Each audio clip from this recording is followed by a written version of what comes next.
Based on the true story of the Bre-X gold mining scandal, this film is considered a classic by financial moguls and stock traders alike. It tells the story of a careless businessman and an unfortunate geologist who, in the course of a few years, managed to deceive the entire Wall Street elite into buying their worthless stock at a price of dollar per share, leading them to become billionaires. The young man Wells comes from a long line of miners. As his father got older, he started to pass the reins of the mining business on to Wells, who had been planning to take over for a while. But then Wells' dad died, and the mining industry started to fall.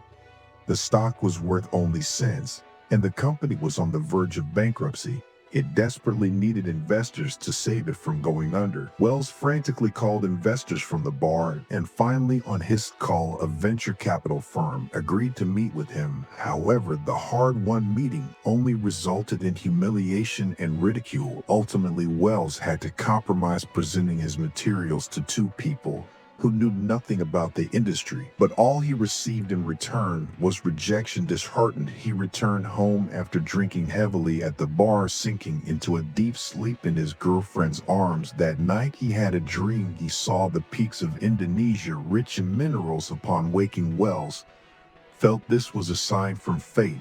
He quickly stole his girlfriend's gold water watch and jewelry, selling them for a few thousand to head to Indonesia. Upon arriving in Indonesia, his first task was to find Mike, a seasoned geologist with degrees from Oxford and MIT, put forth the volcanic arc theory, which held that the intense heat and pressure generated by the Pacific Ring of Fire is what ultimately causes mineral deposits to form.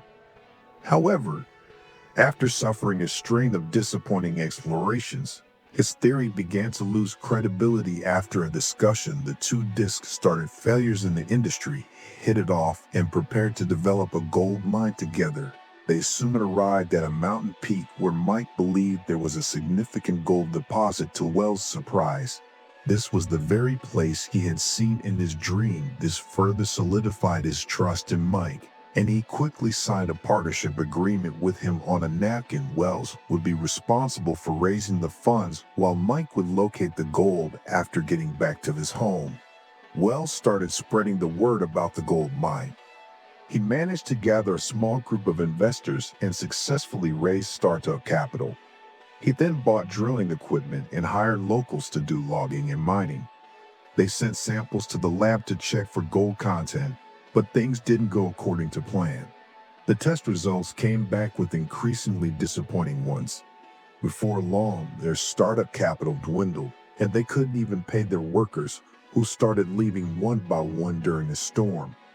Wells lay helplessly in the mud, letting the cold rain wash over him. Soon, he contracted malaria, leaving only Mike by his side. Before passing out, he took out the last dollar he had and made one final request to Mike: "Please don't let me die with nothing." Mike began visiting every worker and discovered they were facing water issues, so he used the remaining dollar to buy a water filter, solving the workers' drinking problem. As a result, the workers chose to return to work. Weeks passed and Wells finally woke up. Mike delivered good news. The test results showed that their digging site contained ounces of gold per ton, which meant they had found a gold mine with significant deposits. The two embraced in excitement, cheering and celebrating as if the mountain of gold was Wells. Wasted no time getting back to his home to tell his investors the good news. That night, he was interviewed by the publisher of Gold Digger magazine, which helped get the word out about his story. The following day, a financial mogul he hadn't met before contacted him. When Wells arrived at their office, he was met by two of the mogul's subordinates, which hurt his pride. Needless to say, he wasn't going to let that go.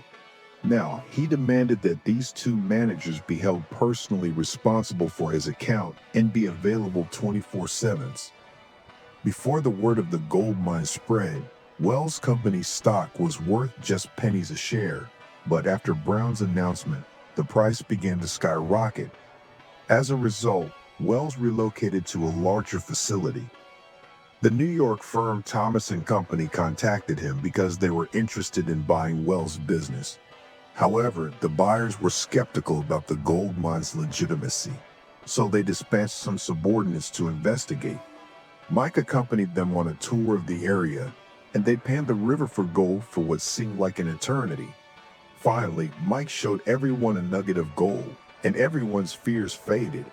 Following that day, Wells' stock climbed even higher and all the investors were happy. Unfortunately, the story was only beginning. Wells when his girlfriend Kay to look at expensive properties and ended up buying one, then celebrated wildly at a pub.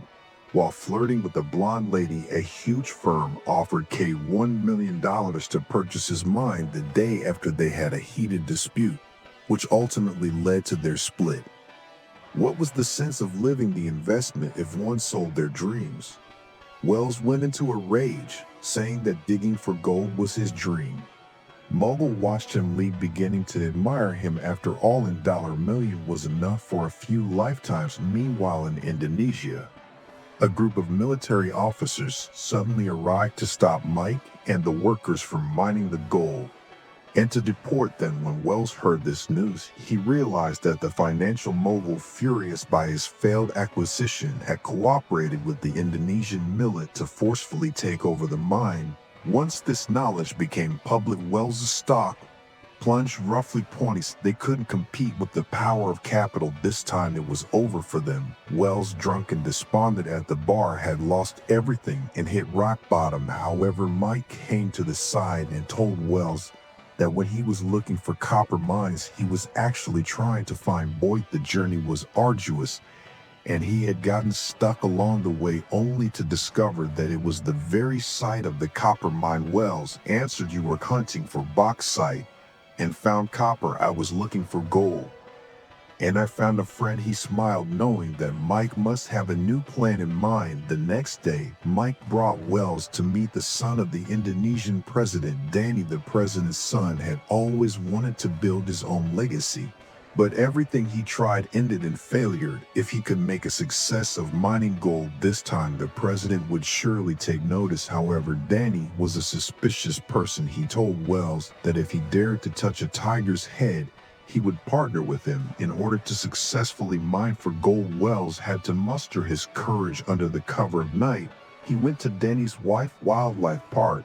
He entered the cage and the tiger began to roar, but Wells didn't flinch. He slowly approached the tiger, extending his hand until he finally touched the tiger's head. With his incredible bravery, Wells secured the partnership with the president's son. Danny helped him obtain the necessary permits and signed an agreement with the Indonesian government, with Wells owning percent and the government holding percent. News of Wells' partnership with the Indonesian government spread quickly through Wall Street. Wells was back on top and was awarded the renowned gold medal from the National Mining Association. He was overjoyed. As a member of a mining dynasty, he had finally regained his family's prestige and company. While Wells shone on the award stage, Mike quietly left the ceremony, but the drama was far from over. The next day, Wells was confronted by angry investors at the company's entrance. Still hungover, he had no idea what was going. Faced with a swarm of investors and their countless allegations, Wells plunged into deep sorrow. It turned out that Mike, as a geologist, had always knew there was no gold there. He had paid the local testing agency and added gold powder into the samples, inventing the entire event. Mike had already disappeared, having cashed out his shares for a total of $1 million. The Indonesian prince Danny had also turned most of his shares into cash. In other words, the gold mining company, valued at billions, had evaporated overnight, leaving investors drained of their money and investment firms facing losses of over $1. Wells himself not only earned nothing but also became the prime suspect in this massive fraud case. The FBI quickly located Wells and took him in for questioning. As the subject of the investigation, he explained the entire story to the FBI. Just then another piece of news arrived. Mike had sold his stocks overseas for a total of $1 million. When the truth came to light, Mike was arrested by the local Indonesian military and was to be extradited to a U.S. prison. However, during transport on a military helicopter, Mike jumped out of the aircraft and died. Wells couldn't believe the story. He thought the $1 million would greatly benefit Indonesia and suspected the Indonesian government was involved in the scheme. The FBI agents said they had found Mike's body, but his hands and face had been eaten, likely by wild boars. Still, they confirmed it was indeed Mike. Additionally, Danny in Indonesia had sold off many stocks, making the Suharto family even wealthier. The only question remaining was whether Wells was involved in the fraud. Wells furiously asserted that he had always been focused on revitalizing his family legacy and pursuing his aspirations. He didn't care about money. For him, the objective gold mine represented a dream, not simply wealth. If he were in it for the money, he would have accepted the $1 million acquisition offer from the finance mogul.